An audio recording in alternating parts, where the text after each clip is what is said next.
وہ جس نے مکہ کی پہاڑیوں پہ دو بزرگ کھڑے تھے.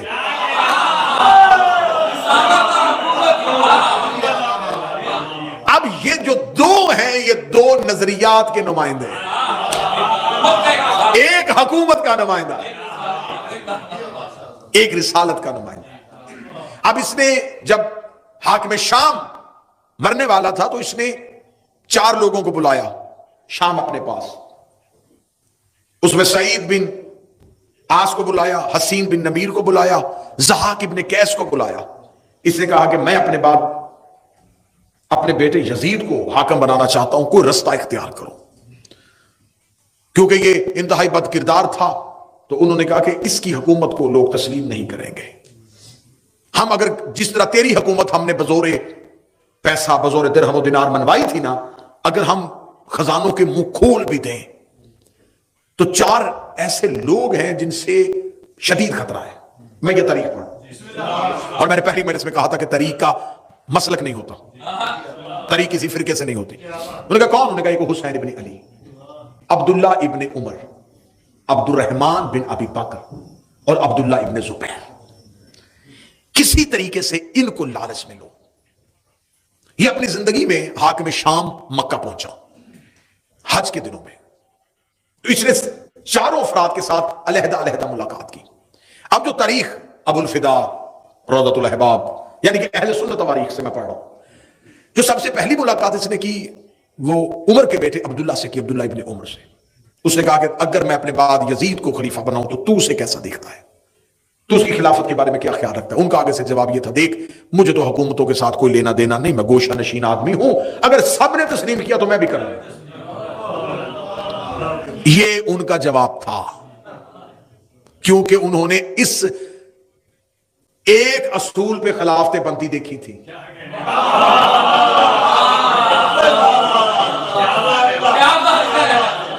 کہ اگر جمہور تسلیم کر لیا جائے تو تسلیم کر لیا جاتا ہے. جیسا کہ ایک خلیفہ نے اپنے باپ کو خط لکھا تھا, مبارک ہو میں مسلمانوں کا خلیفہ بن گیا ہوں. تو اس نے کہا تھا کہ کیا ہاشمی دنیا سے چلے گئے؟ ہاں یہ خط کتابوں میں موجود ہے. اس نے کہا ہاشمیوں کے ہوتے ہوئے تمہیں خلافت کس نے؟ دوسرے کہ اس لیے کہ میں عمر میں بڑا تھا. باپ نے کہا پھر میں آ جاؤں, میں تو تیرا بھی. اب یہاں یہ اصول بن گیا تھا کہ خلافتیں اس بنیاد پہ بنتی ہیں, بڑے ہونا, رشتہ داری کی بنیاد. یہ اللہ کے خلیفہ ہونے کی نشانیاں دیکھیں, ظلم اور ستم دیکھیے گا تاریخ کا. عبداللہ ابن عمر نے یہ جواب دے دیا. اس نے کہا ٹھیک ہے. اس نے عبد الرحمن بن ابی بکر کو بلایا, اس نے سخت الفاظ میں مذمت کی. اس کے ساتھ جھگڑا ہوا اور نبی کی بیوی نے جب اپنے بھائی کو اس کے ہاتھوں مار کھاتے ہوئے دیکھا تو وہ آئیں اور اس کو بچا کے لے گئی, اور اس نے کہا کہ تو نے میرا پہلے ایک بھائی محمد قتل کروا دیا ہے, اب تو اس کے پیچھے کیوں پڑ گیا. تیسری اس نے ملاقات کی حسین ابن علی سے. مولا حسین ابن علی سے کہا دیکھیے حسن نے میرے ساتھ شرائط طے کی تھی, مولا نے فرمایا تم نے اس پہ عمل نہیں کیا. اس نے کہا میں نے خاطر خواہ عمل کیا ہے, میں چاہتا ہوں کہ میرے بعد میرا بیٹا یزید تخت پہ بیٹھے. مولا امام حسین اس کی طرف دیکھ کے کہنے لگے یہ پہلی شرط کی نفی ہے. اللہ کی زمین پہ ہمارے ہوتے ہوئے کسی کو حاکم مسلط کرنا یہ کفر ہے. حسین ابن علی کا دشمن مورخ, دشمن میں نے متعصب ترین مورخ اٹھا کے دیکھے. تبری جیسے لوگ اٹھا کے دیکھنے, ابن خلدون جیسے لوگوں کو اٹھا کے پڑھا ہے, تاریخ الخلفاء میں جلال الدین سیوطی کو اٹھا کے پڑھا ہے. انہوں نے کہا چاروں میں سے سب سے جاندار جواب حسین ابن علی کا تھا. جس میں دم تھا نا وہ جواب حسین ابن علی. آخر میں اس نے عبداللہ ابن زبیر کو بلایا. اس نے کہا تو کیا چاہتا ہے؟ اس نے کہا دیکھ میں تجھے 3 رستے دیتا ہوں, تینوں میں سے جس مرضی رستے کو انتخاب کر. اس نے کہا کون سا؟ اس نے کہا پہلا رستہ کسی کو بھی بنا کے نہ جا, جیسے تو نے طاقت کے زور پہ خلافت لے لی تھی اسے کہنا طاقت کے زور پہ خلیفہ بن جائے, تو نامزد نہ کرنا. یا دوسرا کام یہ کر, دوسرا کام جس طرح پہلے خلیفہ نے کیا تھا, تو کوئی کمیٹی بنا دے جس میں اپنے ہی افراد رکھ لے اور ان کو کہہ دینا کہ وہ اسے طے کر لیں. یہ گناہ تو اپنے سر نہ لے. اس نے جتنے بھی رستے دیے اس نے کہا مجھے ان میں سے کوئی بھی رستہ نہیں چاہیے. یہ سیخ پا ہو گیا اور سیخ پا ہو کے یہ واپس چلا گیا. جب یہ واپس چلا گیا اور پھر اس کی جو موت واقعہ ہوئی ہے، کتابیں کہتی ہیں کہ یہ کنویں سے پانی لینے کے لیے، گھر کے اندر جو کنواں تھا وہاں سے پانی لینے کے لیے، تو کنویں کے اندر سے گیس نما چیز نکلی جس نے اس کے پورے چہرے کو جھلسا دیا. پھر اس کے بعد جتنی دیر زندہ رہا لوگوں کے سامنے نہیں آتا تھا. اور اہل سنت کتابیں کہتی ہیں کہ یہ اپنے کمرے میں کہتا تھا کاش میں نے حجر بن عدی کا قتل نہ کیا ہوتا، کاش میں نے مال کے اشتر کو نہ مروایا ہوتا، کیونکہ حجر بن عدی وہ علی کا نوکر ہے جس کا تقوی عرب میں مشہور تھا اور ایمان کی اس بلندی پہ تھا. جب اس نے اس کے بیٹوں سمیت اس کو گرفتار کروایا اور قتل کروانے کے لیے جلاد کو تلوار دی تو حجر بن عدی سے کہا کوئی وصیت؟ کہنے لگا میرے سامنے میرے بیٹوں کو قتل کر. اس نے کہا کیسا باپ ہے آنکھوں کے سامنے بیٹے مروا رہا ہے؟ اس نے کہا اس لیے قتل کروا رہا ہوں کہیں میرا قتل ہوتا دے کہ علی کو چھوڑ نہ دے. اگر انہوں نے میرے بعد علی کو چھوڑ دیا میں علی کو کیا منہ دکھاؤں؟ بہتر یہ ہے انہیں پہلے مار تاکہ میں نسل کی وجہ سے شرمندہ نہ ہو سکوں. ایک پوری مجلس چاہیے حجر بن عدی کے عنوان پہ، کیسے کیسے علی کے باوفا نوکر تھے. اور اس حجر بن عدی کے قتل کی وجہ سے کہ رسول کی بیوی بھی ملامت کرتی تھی اور بددعائیں دیتی تھی کہ تو نے حجر کو قتل نہ کیا ہوتا. اتنا پرہیزگار تھا کہ علی کا دشمن بھی اسے اچھا سمجھتا تھا. اس نے کہا میں حجر کا قتل نہ کیا ہوتا، کاش میں نے مال کے اشتر کو زہر نہ دلوایا ہوتا. جب مال کے اشتر مصر کے گورنر بننے کے لیے جا رہے تھے تو اس نے رستے میں اپنے ایک شخص کو خریدا تھا اور اسے مال کے اشتر کا میزبان بنا کے شہد میں زہر ملا کے مال کے اشتر کو دے دیا تھا. اب اس کی موت واقع ہو جاتی ہے. جب موت واقع ہو جاتی ہے تو باپ کے بنائے ہوئے منصوبے کے تحت، اور جب یہ مرتا ہے تو بیٹا اس وقت گھر میں نہیں ہوتا، یہ شکار پہ گیا ہوتا ہے. وہ جن لوگوں کو اس نے بلایا ہوا تھا نا، ضحاک بن قیس اور حسین بن نمیر اور سعید بن عاص، یہ جلدی جلدی لوگوں کو اعلان کر دیتے ہیں کہ حاکم شام مر گیا ہے اور وہ اپنی زندگی میں وصیت کر کے گیا تھا کہ میرے بعد میرے بیٹے یزید کی بیعت لے لینا، اور اس کے واپس آنے تک ہم اس کی بیعت لیتے ہیں. جب انہوں نے بیعت لینی شروع کر دی تو اب جہاں جہاں اس کے گورنر بیٹھے ہوئے تھے حاکم شام کے، ان کو ایک مراسلہ بھیج دیا گیا کہ جہاں جہاں بھی بیٹھے ہو یہیں پہ تعینات رہو اور لوگوں سے یزید کے ہاتھ میں بیعت لو. جب انہوں نے یزید کی بیعت کروانی شروع کر دی تو اب ایک مراسلہ مدینے پہنچا ہے اور مدینے کے گورنر ولید بن عقبہ ملعون کو کہا گیا ہے کہ تم حسین ابن علی سے بیعت لو. اب یہاں سے میں تاریخ کا ایک اگلا رخ لوں گا جہاں سے کل کی میری گفتگو جناب مختار پہ آ کے رک جائے گی، اور بڑی مفصل انداز سے میں جناب مختار پڑھوں گا. مورخ کا مختار پہ لگایا ہوا الزام، جس مورخ نے جیسے جیسے مختار پہ الزام لگائے وہ الزامات کی پڑتال کی جائے گی. جناب مختار کے بارے میں کس کس امام نے کیا کیا حدیث کہی تھی، جناب مختار نے کیسے انتقام لیا تھا، کس کی دعا سے مختار پیدا ہوا تھا، کس کی گود میں مختار جوان ہوا تھا، یہ سارے معاملات. لیکن آج کی مرحلے پہ اگر آپ سن رہے ہیں نا تو میری بڑی کوشش اور خواہش ہمیشہ یہ ہوتی ہے کہ جو موضوع میں پڑھوں اگر سامعین اس میں متوجہ ہوں تو کچھ موضوع سوال چھوڑ جاتے ہیں، لیکن آپ کا سوال نہ پوچھنا اس بات کی دلیل ہے کہ آپ صرف مجلس سمجھ کے سن رہے ہیں، کیونکہ ایک گھنٹے میں یا 45 منٹ کے تمام چیزوں کو کور کرنا مشکل ہو جاتا ہے، سوالات تو ادھورے رہ جاتے ہیں. اب جو کوفہ کی حالت تھی وہ میں نے آپ کے سامنے کل پوری مفصل انداز سے پڑھ دی کہ کوفہ 3 طبقوں میں تقسیم ہو چکا تھا. سارا کوفہ بے وفا نہیں تھا. کوفہ میں سلیمان بن سرد خزائی، حانی بن عروہ، مختار سقفی، حبیب ابن مظاہر، مسلم ابن اوسجا، عابس شاکری، یہ کردار ابھی کوفہ میں موجود ہے. اب کوفے کا جو گورنر ہے وہ نعمان بن بشیر ہے اور انتہائی کمزور آدمی ہے، بس اپنی رٹ منوا نہیں سک رہا، لیکن ہے یہ معاویہ کا بھیجا ہوا، یہ اس کا والی ہے. اب کوفہ میں امام حسن کی شہادت کے بعد علی کے شیعوں نے سر اٹھانے شروع کر دیے. جب سر اٹھانے شروع کیے تو یہاں پر ایک کردار ہمیں تاریخ میں ملتا ہے، سلیمان بن سرد خزائی. یہ 90 سال کے بزرگ ہیں، یہ جمل میں اور صفین میں مولا علی کے ساتھ رہے، مولا علی کے لشکر میں بھی شامل تھے. یہ اپنے گھر میں ہیں اور جب انہیں پتا چلتا ہے کہ معاویہ مر گیا ہے اور اسے اپنے بیٹے یزید کو تخت پہ بٹھا دیا ہے تو کوفے کے لوگ سلیمان کے گھر اکٹھے ہو جاتے ہیں اور سلیمان کے گھر میں اکٹھے ہو کے کہتے ہیں کہ ہم کسی صورت میں یزید کی بیعت نہیں کریں گے. خوف اس کا تھا، وہ دنیا سے چلا گیا، اب یزید کو کم از کم تسلیم نہیں کیا جائے گا. سلیمان کہتا تم کیا چاہتے ہو؟ وہ کہتے ہیں کہ ہم چاہتے ہیں کہ حسین ابن علی کو بلایا جائے. آج کی مجلس میں ایک انتہائی ایک ایسا اہم نقطہ جس پہ مدت سے شیعت بھی پریشان طریقے سے کھڑی ہے کہ آخر کوفے کے بے وفاؤں نے حسین کو خط لکھے تھے. بے وفائی کسی اور نے کی تھی, خطوط کہیں اور سے گئے تھے. آج میں تاریخ کا ایک دھوکہ آپ کو سنانے لگا ہوں. سلیمان بن سرد انتہائی عارف علی کا صحابی تھا. 90 سال عمر ہو, زمانے کے اتار چڑھاؤ دیکھے ہوں, کوفہ بنتا دیکھا ہو, قبیلوں کے ساری. سلیمان نے کہا کہ مجھے تم پہ اعتبار نہیں ہے. جیسے تم لوگ علی آئے ہوئے تھے کوفہ, حسن موجود تھے مدائن میں, تو مجھے کیسے یقین ہو کہ تم لوگ باقاعدہ صف بندی کر کے حسین کا ساتھ دو گے. کوفے کے لوگوں نے قسمیں کھانی شروع کی, تلواریں اٹھا لی, انتہائی جذباتی تقریریں ہوئیں سلیمان کے گھر میں. سلیمان نے کہا دیکھو یہ جذبات وقتی ہیں, اور انسانی فطرت ہے کہ انسان کوئی حادثہ سنتا ہے تو وقتی طور میں بڑا جذباتی ہوتا ہے, اور بعد میں جیسے جیسے نتیجہ قریب آتا ہے تو ویسے ویسے جذبات ٹھنڈے پڑ جاتے ہیں. سلیمان نے کہا یہ جذبات کا معاملہ نہیں, حجت کا ساتھ دینا ہے, امام کا ناصر بننا ہے. ناصر بننے کے لیے تمہیں کیا کرنا پڑے گا. کوفے والوں پہ سلیمان لوگوں کے ہجوم پہ یقین نہیں کر رہے تھے. یہ کونے سے حبیب ابن مظاہر اٹھے, انہوں نے کہا سلیمان کوئی اور قیام کرے نہ کرے, میں قسم دیتا ہوں علی کی عزت کی, جب تک میرے بوڑھے بدن میں جان ہے میں اپنے خون کی آخری قطرے کو حسین پہ قربان کروں گا. حبیب کا جذبہ ہی سلیمان کے لیے بڑا تھا. ابھی سلیمان روتی ہوئی آنکھوں سے حبیب کو دیکھ رہے تھے, یا دوسرے کونے سے مسلم اوسجہ اٹھ کے کھڑا ہو گیا, ادھر سے عابس شاکری اٹھ کے کھڑا ہو گیا, ادھر سے ہانی بن عروہ اٹھ کے کھڑا ہو گیا. جب یہ مجاہدین اٹھ کے کھڑے ہوئے ہیں نا, اب سلیمان کو حوصلہ ہو گیا کہ یہ وہ لوگ ہیں جو ساتھ نہیں چھوڑیں گے.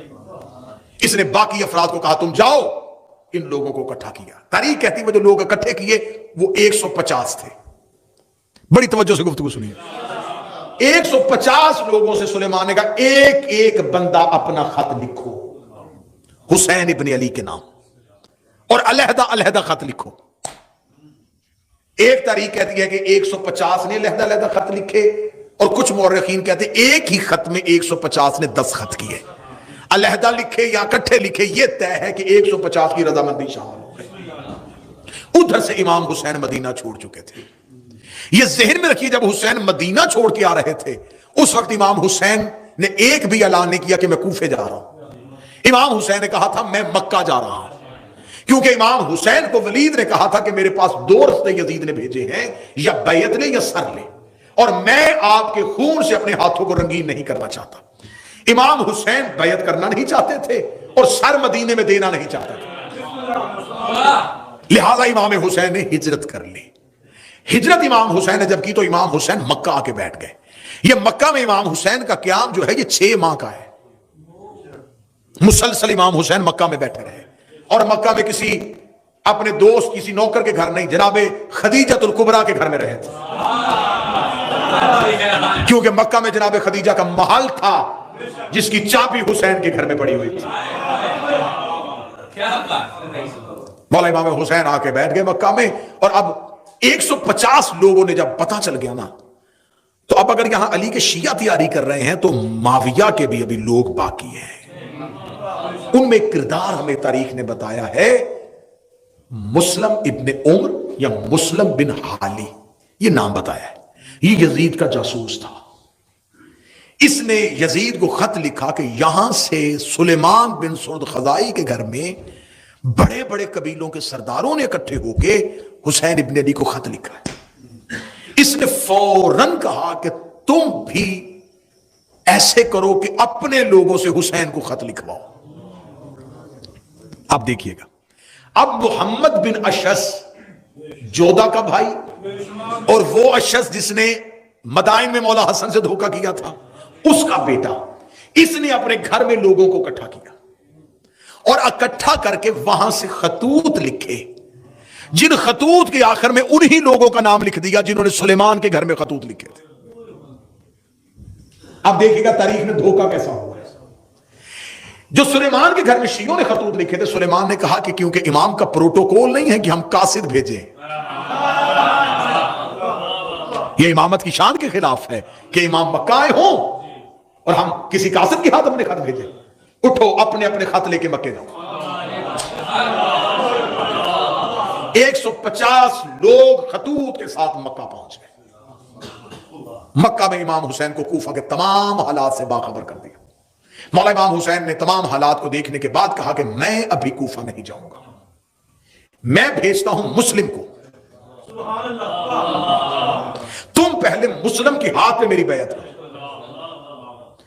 اب مولا امام حسین نے جب کہا نا کہ مسلم آئیں گے, مسلم بیعت لیں گے, ان مسلم کے بعد میں آؤں گا, انہوں نے فوراً پہنچے کوفہ میں, کوفہ میں جا کے اعلان کروایا حسین کے سفیر آ رہے ہیں. اب علی کے نوکروں نے تیاری کرنی شروع کر دی ہے, ادھر علی کا لشکر تیار ہو رہا ہے, علی کے محب تیار ہو رہے ہیں, حسین کے ساتھی تیار ہو رہے ہیں. جب مولا مسلم کوفہ پہنچتے ہیں تو جناب مختار جو تھے یہ مدائن میں تھے, لیکن ان کا گھر کوفہ میں تھا. بور تو نہیں ہو رہے آپ, یہ کوفہ میں تھے. جناب مختار کو جب مسلم کی خبر پہنچتی ہے کہ جناب مسلم آ رہے ہیں تو جناب مختار فوراً مدائن سے کوفہ پہنچ جاتے ہیں اور کوفہ شہر کے باہر آ کے جناب مسلم کا استقبال کرتے ہیں. جناب مسلم کو لے جا کے جناب مختار پہلا پڑاؤ, پہلے مہمان کوفہ میں جناب مسلم جناب مختار کے گھر بنتے ہیں. اب یہاں پہ آپ کو ایک سوال بہت ستائے گا, وہ سوال کا جواب میں کوشش پوری کر رہا ہوں کیونکہ نیلسن مجلس کے لیے جانا ہے, تو ورنہ میں مجلس کو طویل کرنا چاہتا تھا, لیکن آپ جو رک جائے گی وہ کل. ایک سوال جو بنتا ہے کہ جب جناب مسلم کوفے میں تنہا تھے تو یہ جو لوگ تھے یہ کہاں تھے؟ جب جناب مسلم بے یارو مددگار کوفہ میں رہ گئے تو مختار کہاں تھے؟ مسلم بن اوسجہ کہاں گیا؟ عابس شاکری کہاں گیا؟ حبیب بن مظاہر کہاں گیا؟ یہ سوال ابھرے گا کہ جن لوگوں نے قسمیں کھائی تھی پھر جناب مسلم کی نصرت کے لیے کیوں نہیں تھے؟ یہ ایک ایسی وجہ تھی, ایک ایسا راز تھا جس کا مورخ نے فائدہ اٹھا کے حسین کے ہر ساتھی کو بے وفا قرار دے دیا اور یہ کہہ دیا سارا کوفہ پھر گیا تھا, سب نے ہی دھوکہ کر لیا تھا, اور آج تک ہمارے گلے پہ ایک الزام لٹکایا جا رہا ہے حسین کے قاتل شیعہ ہیں. مورخ نے بہت باریک بینی سے کام لیا ہے کہ قتل حسین کوفہ کے شیعوں کے کھاتے ڈالا جائے, اور اسی باریک بینی کے لیے معاویہ یزید نے کہا تھا اپنے لوگوں سے حسین کے نوکروں کے نام پہ خط لکھواؤ کہ بلواؤ حسین کو نوکروں کے نام پہ, پھر آگے ہمارا لشکر ہوگا وہ حسین کو قتل کر دیں گے, طریق سے لکھوا دیں گے نہ ہم نے بلایا تھا نہ ہم جانتے تھے, وہ تو اپنے شیعوں کے کہنے پہ آئے تھے. جیسے شیعوں نے علی کے ساتھ علی کے لشکر میں بے وفائی کر دی تھی, حسن کے ساتھ کر دی تھی, انہی نے تو حسین مار دیا, لیکن وہ کیا جانتے تھے کہ آگے حسین جیسا امام ہے. انہوں نے جناب مسلم بن کو بھیجا. بات یہیں تک آج کی حد تک رک جائے گی اور کل یہاں سے ہم نیا موڑیں گے وہ کہاں تھے اور انہوں نے قیام کیوں نہ کیا, اور جناب مسلم بن عقیل جب کوفہ میں رک گئے تو کوفہ میں اس کے راز کیا تھے, اور یہیں سے کیسے گفتگو. تو میں موضوع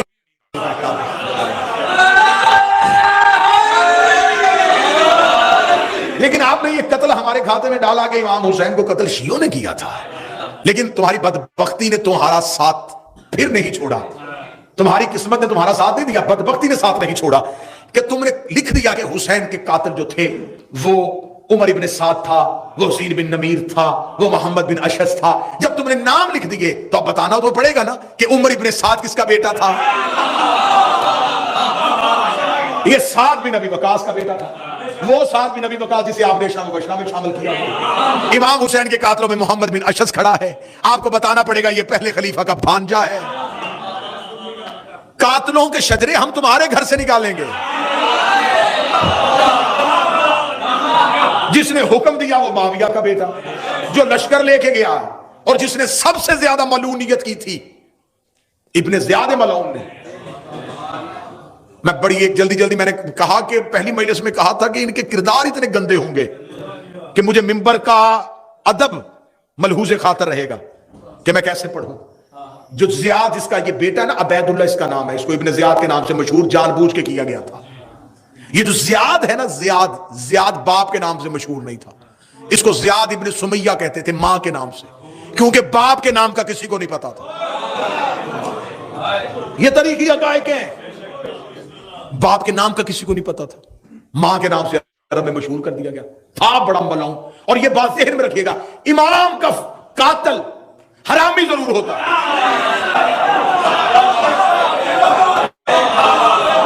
یہ بات طے ہے.